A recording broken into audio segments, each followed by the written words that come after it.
Guys welcome back to our channel. நாம இன்னைக்கு பார்க்க போறது love is like a cat episode 10 தான். போன எபிசோட் லாஸ்ட்ல டேய் பேசின எல்லாத்தையுமே இன்னும் தப்பா புரிஞ்சுக்கிட்டது வரைக்கும் பார்த்தோம். இந்த எபிசோட் ஸ்டார்டிங்லே சாப்பிடறதுக்காக எல்லாரும் உட்காந்துட்டு இருக்காங்க. இன்னும் தான் லாஸ்டா வந்துட்டு இருக்கான். டேய் என்னதான் பேச ட்ரை பண்ணாலுமே இன்னும் பேசவே மாட்டேங்கிறான். ஃபைனலா கடுப்பா அங்க இருந்து கிளம்பிடுறான். ஒருவேளை அவனுக்கு அடிப்பட்டதுனாலதான் இந்த மாதிரி பேசிட்டு இருக்கானான்னு ஜூன் கேட்க, அவன் ஒரு ஆக்டர், இதெல்லாம் அவனுக்கு பெரிய விஷயமே கிடையாதுன்னு சொல்லிட்டு இருக்கான். இன்னும் கூ கிட்ட தான் போய் பேசிட்டு இருக்கான். கூ நீ கவலைப்படாத, உனக்கு வயசானாலும் நான் உன்னை பாதுகாக்கிறேன்னு சொல்லிட்டு அங்கிருந்து வரும்போது டேய் பேசுறதுக்காக வரான். உன் கூட எல்லாம் என்னால பேச முடியாதுன்னு ஒன்னும் சொல்ல, இங்க நடக்கிறதெல்லாம் பார்த்ததோட லீக்கே ஒரு மாதிரி ஆயிடுது. அனிமலுக்கும் மனுஷனுக்கும் நடுவுலன்னு வந்தா நீ எதை நம்புவன்னு கேட்டுட்டு இருக்கான். இன்னும் அனிமலை தான் நான் நம்புவேன்னு சொல்லிட்டு இருக்கான் டேய். ஓ அப்படியா, நீ பண்றது எனக்கு பிடிக்கலன்னு சொல்லிட்டு இன்னும் அங்கிருந்து கிளம்பிட்டு இருக்க. சடனா டேய் அவனோட கையை பிடிக்கிறான். ஆனா இன்னும் என்ன பண்றானா, அவனோட கையை உதறி தள்ளிட்டு அங்கிருந்து போயிட்டான். அன்னைக்கு நைட்டும் ஆயிடுது. என்ன பண்றது, இன்னும் இப்போ வரைக்குமே டேய் கூட பேசல. இவங்க ரெண்டு பேருக்கு நடுவுல இருக்கிறதுனால ஜூனுக்கு தான் ஒரு மாதிரி ஆயிடுது. கரெக்டா அன்னைக்கு நைட் 9 மணி ஆனதோடனே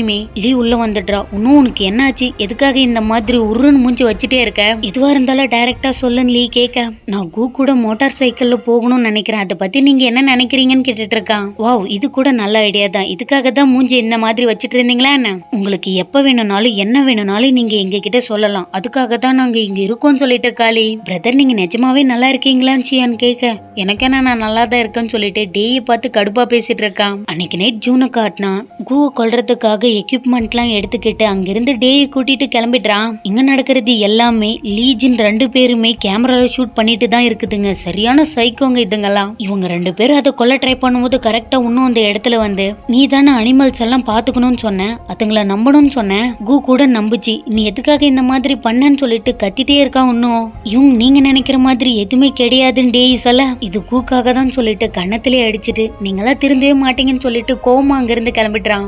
என்ன ஜின், நாம ஒண்ணு நினைச்சா அது ஒண்ணு நடக்குது, ஆனா இது வேற லெவல்ல ட்விஸ்டா இருக்குதுன்னு சொல்லிட்டு பயங்கரமா புலம்பிட்டு இருக்காளி. இன்னும் ரூமுக்கு வந்ததோடனுமே வேக வேகமா அவனோட திங்ஸ் எல்லாம் எடுத்து வச்சிட்டு இருக்கும் போது கரெக்டா அந்த இடத்துக்கு டேய் வந்துட்டான். நீ நினைக்கிற மாதிரி கூ நல்லாலாம் இல்ல, அதுக்கு கேன்சர் வேற வந்திருக்குது.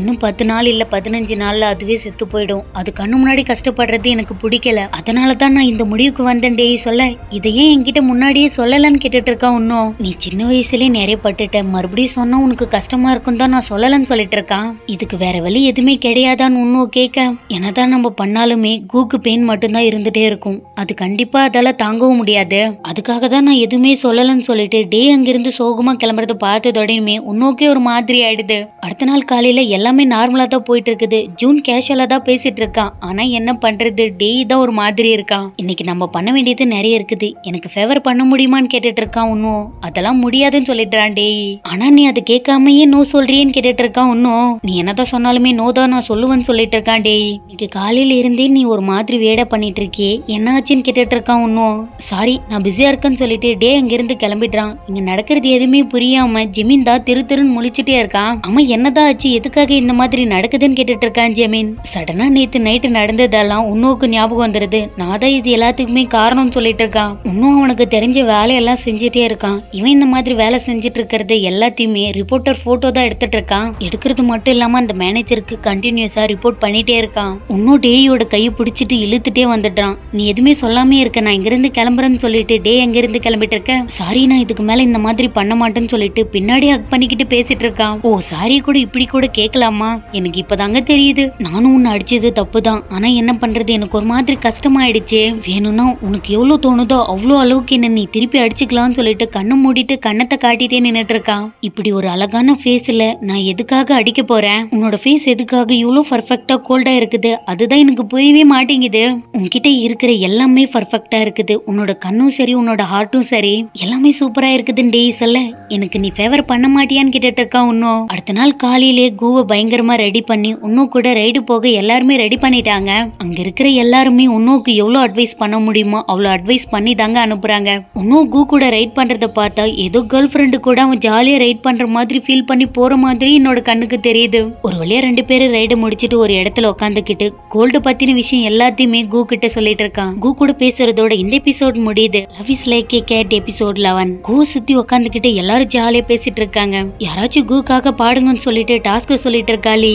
உனக்கு ஒண்ணு தெரியுமா, டேய் பயங்கரமா கிட்டார் வாசிப்பான் ஜூன் சொல்ல, ஐயோ அதெல்லாம் என்னால முடியாது, நான் அதை தொட்டே பல வருஷம் ஆகுதுன்னு சொல்லிட்டு இருக்கான். ப்ளீஸ் எங்களுக்காக ட்ரை பண்ணலாம் கூட பரவாயில்ல, பரவாயில்ல கூக்காக ட்ரை பண்ணு எல்லாருமே கெஞ்சினதோடனுமே சரி ஓகேன்னு சொல்லிட்டு ப்ளே பண்ண ஆரம்பிச்சிட்டான்.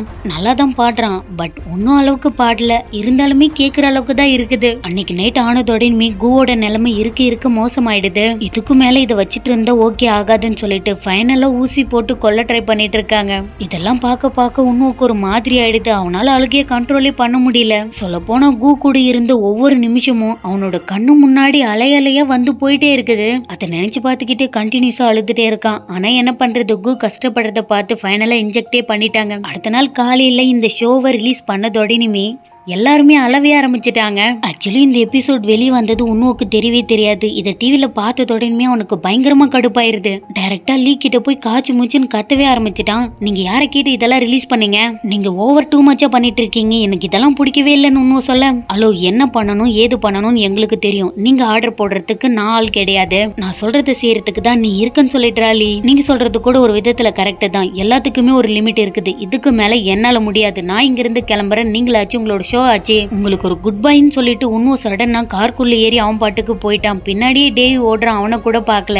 என்னதான் போகும்போது டேய் கண்டுக்கலனாலும் அவனோட நினைப்பு ஃபுல்லா அவன் மேல மட்டும்தான் இருக்குது. அவன் கூட எடுத்துக்கிட்ட போட்டோ எல்லாம் பார்த்துட்டு அவன் கூட இருந்த டைம் மட்டும்தான் ஞாபகம் வந்துட்டே இருக்குது. இவன் மட்டும்தான் இந்த மாதிரி இருக்கான்னு பார்த்தா டேயும் அதே மாதிரி தான். அவனோட நினைப்பு மட்டும்தான். அவன் யூஸ் பண்ண இடத்துக்கெல்லாம் போயிட்டு அது எல்லாத்தையும் கிளீன் பண்ணிட்டு அவனை பத்தி மட்டுமே நினைச்சுக்கிட்டு அமைதியா வேலை செஞ்சுட்டே இருக்கான். ஆனா என்ன பண்றது, அப்பவுமே உன்னோட நினைப்பு மட்டும்தான் மைண்ட்ல வந்து போயிட்டே இருக்குது. இவன் இந்த மாதிரி உன்னும் நினைச்சிட்டே இருக்கும்போது சடனா உன்னும் அந்த இடத்துக்கே வந்துட்டான். அவ்வளவுதாங்க, உன்னும் பார்த்ததோடனே ரெண்டு பேருக்குமே ஃபேஸ்ல பல்பே எரிய ஆரம்பிச்சிருச்சு. கொஞ்ச நேரத்துக்கு எதுவுமே பேசிக்கல. நீ நினைக்கிற மாதிரி எதுவுமே கிடையாது. நான் செஞ்ச வேலைக்கு எனக்கு பேமெண்ட் கிடைச்சது. ஆக்சுவலி இங்க நடக்கிற எல்லாத்துக்குமே காரணம் என்னோட சிஸ்டர் தான். அவ தான் இந்த மாதிரி எல்லாத்தையும் பண்ணிட்டு இருக்கா.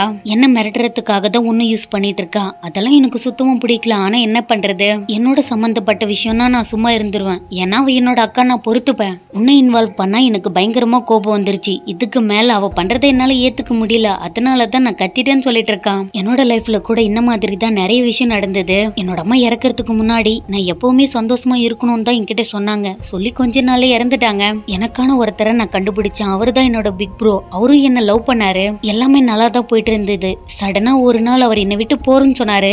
நான் எவ்வளவோ அவர்கிட்ட கெஞ்சினா, ஆனா இருந்தாலுமே அவர் என்னை விட்டு போயிட்டாரு. அப்பதான் எனக்கு எப்படி தெரியுமா தோணுச்சு, நான் எவ்வளவு அன்லக்கியான பர்சனா இருக்குன்னு தோணுச்சு. இப்படிதான் எல்லாமே நடந்ததுன்னு சொல்லிட்டு இருக்கான் டேய். மிஸ்டர் டேய், நான் சொல்றதை கேளுங்க.